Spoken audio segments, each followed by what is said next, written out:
Welcome to Basic Brewing Video. I'm James Spencer. I'm Steve Brooks. Here we are together again, separate but equal. Wait. I was just doing a little audio work there, so don't mind me. I'm my own producer. This show is so cheap. I don't have my own producer. We're capable. We're standing on our own 2 feet. I don't know. We're bootstrapping. I'm in the Eddie Murphy sound studios. What? I didn't remember Eddie Murphy just because he might give me some money someday. Oh. He ever came in. Celebrity endorsement. Hey, none. Okay, we're off the rails already. We haven't even started. All right, today we're going to talk about a beer that was, usually in the past we have, in the summertime, home brewers, at least around here where we live, dreaded summer because it's like, oh, it's so hot, it's so hard to keep your fermentation temperature down. Now with these Kveik strains, these wondrous, Scandinavian farmhouse strains, like Kveiking from Imperial, which is a blend, which I used on this one, you don't have to worry about it. In fact, we encourage the heat in order to get, wonderful tropical flavors and such as that. You laugh at me. Yes, we do. So this is a recipe that you'll recognize because I've used it. This is the Bell's Two-Hearted Ale clone that I've used like 2 or 3 times on this show. But this time I wanted to use this Kveiking, this Imperial A44 Kveiking blend. And what I had was a packet of this Kveiking that I brewed this on July 20th. The packet was produced on March 4th. So I was like, Imperial says their shelf life is 4 months. This is almost 5 months. So it was kind of an experiment to see, how viable this stuff actually is.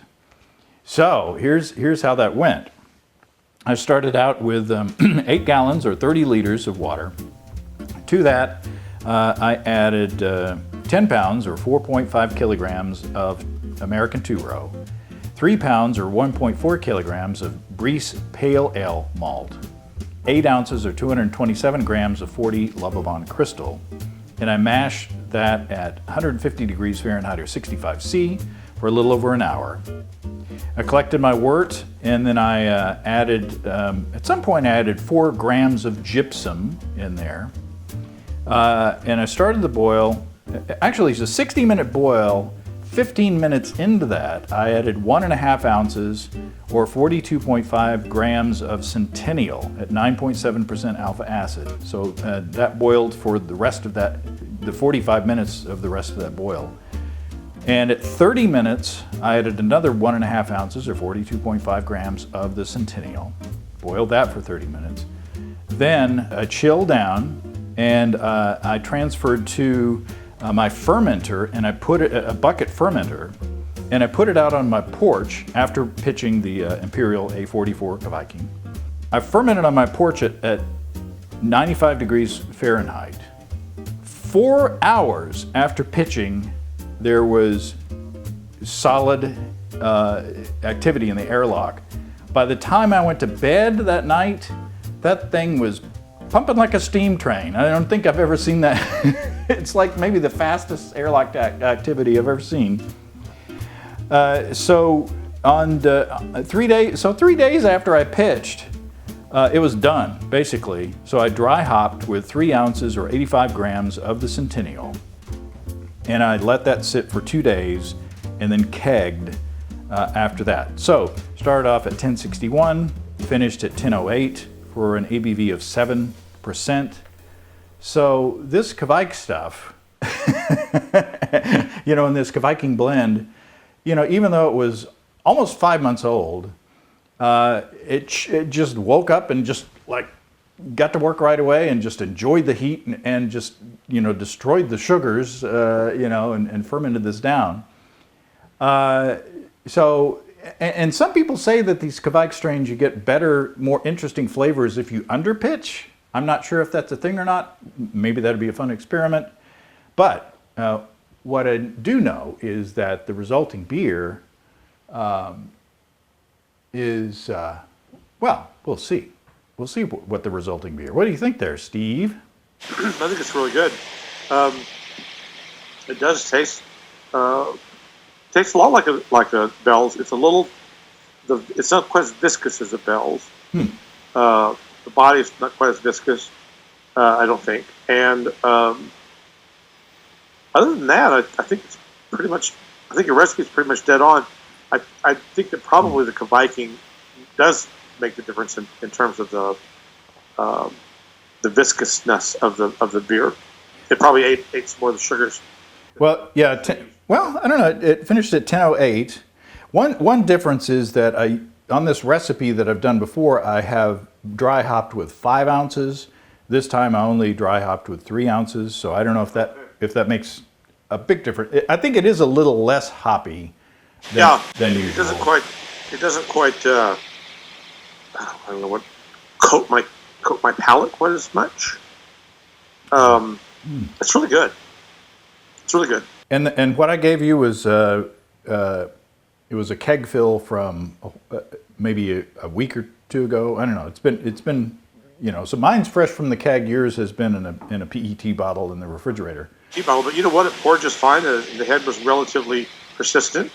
Certainly not any worse than yours, which is right out of the keg. It's nice. Yeah, that's a nice hot house. Oh, no, it's a hot house. You did grow this in dirt, didn't you? It's not a hydroponic beer. Wendy Austin and the Hot House Tomato Boys. That's a Fayetteville reference from way back. So yeah, I just love these Kveik strains. I love the fact that I can, we've done pilsners, we've done others, other styles of beer, but the fact that you can get down, a 1061 beer in just like 3 days can be done fermenting, and the yeast is perfectly happy. pardon me, perfectly happy at 95 degrees outside. It's just insane. Yeah, it does. It makes it so much easier to brew when it's hot, if you live in the South or anywhere. Mm-hmm. But I really love this stuff. I keep a lot of it stocked in the store for just this reason, so that if people call me, I've gotten to where I'm a little bit lazy now. Say, well, I'm going to brew this, and then they'll describe it. Oh, you need Loki. It doesn't matter. Oh, you need to get some Kveiking. That'll do it. Because it will. It's foolproof. That's foolproof. It'll work great. And the fact that it was so old, the fact that it was so old is another thing. Oh yeah. Well, I was going to say, since I own this stuff, I'm really hesitant to throw anything away. So if I get a pack that gets a little bit old, because it just kind of got caught in the back of the refrigerator there. That's what I brew with. I always brew with the oldest stuff I've got left in the fridge. Oh, I'm brewing an IPA, but I see I've got this Hefeweizen yeast still left. I'll just use that. and it works great. And that's how hybrids are made. Yeah, no. I'm not quite that cavalier about it, but still, it's like I kind of go back there sometimes and pick the yeast that I've got, and say, oh well, I've got a Hefeweizen yeast that hasn't sold. I'll make a wheat beer, and that way I'm not just pitching it out or whatever. Yeah. Well, James, it's a very nice beer, even if you did bring it over to me in a plastic old Pepsi bottle. Well, one day... I know where I stand. one day in the future, you'll be able to stand here. You'll be, instead of being a disembodied head here in the... I feel like Max Headroom. And sometimes, depending on the Skype connection, you look like Max Headroom. I'm sure, yeah. But one of these days, we'll be together again in the same room, and you can have a fresh keg fill. But until then, everybody... Transition to wrapping up. All right, stay safe and well, everybody. Happy brewing. Come and visit us online. At basicbrewing.com, you can find archive lists of our audio and video podcasts on home brewing. You can also find our DVDs and our brewer's logbook, where you can track and log up to 50 batches of beer. If you're in Fayetteville, Arkansas, stop by Steve's Brew Shop or find him online at stevesbrewshop.com. It's not just like, I don't know how to spell that, but I think there's an umlaut in there. this umlaut, probably a schwa.